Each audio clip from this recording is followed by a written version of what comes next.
High বন্ধুরা, তোমরা কেমন আছো? আমিও খুব ভালো আছি। এই যে রেডি হয়ে যাচ্ছি তো বাপের বাড়িতে যাওয়ার জন্য। আমার ছেলে ওখানে আছে, যেহেতু ওখানে আনতে যাচ্ছি। প্লিজ সঙ্গে থাকো, ভিডিওটা শেষ পর্যন্ত দেখো। চলো বন্ধুরা।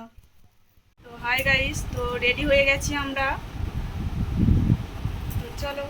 তো দেখো বন্ধুরা, এই যে গাড়িতে আমরা বসে গেছি তো বাপের বাড়ি যাওয়ার জন্য। তো বাপের বাড়িতে গিয়ে খাওয়া দাওয়া করলাম, করে এই যে এখন বিকেলবেলা। সবুজ দেখো চারিদিকে, মাঠের মধ্যিখানে পুকুরটা আছে। তো মাঠ ধরে যাচ্ছি আমি আর মা। তো এই যে আমাদের পুকুর ধার চলে এসেছি। তো এখনও জল আছে, তো চাট মারা হয়ে যাবে এক্ষুনি। তো আমার ছেলে দেখো নেমে পড়েছে কাদার মধ্যে, পুরো ভূত হয়ে গেছে দেখো।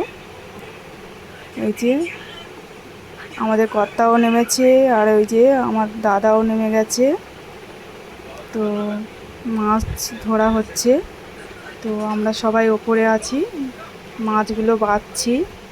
এই যে এখানে শোল, ল্যাঠা, মাগুর, এর মধ্যে একটার মধ্যে সবগুলো আছে। তো ভিডিওটা ভালো লাগলে অবশ্যই লাইক করবেন, শেয়ার করবেন।